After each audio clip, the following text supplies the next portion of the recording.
कमलायतलोचन लोकपते विजयी भव वेङ्कटशैलपते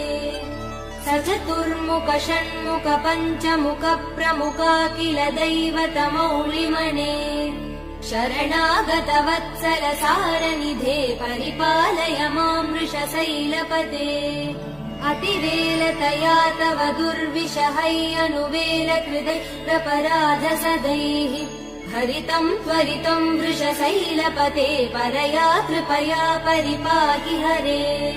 अधिवेङ्कटशैलमुदारमते जनताभिमतादिकदानरतात् परदेवदया गदितान् निगमै कमलादयितान् परं कलये कलवेणुरवावसगोपवधू शतकोटिवृतात् स्मरकोटिसमात् प्रतिवल्लविकाभिमदात् सुखदात् वसुदेव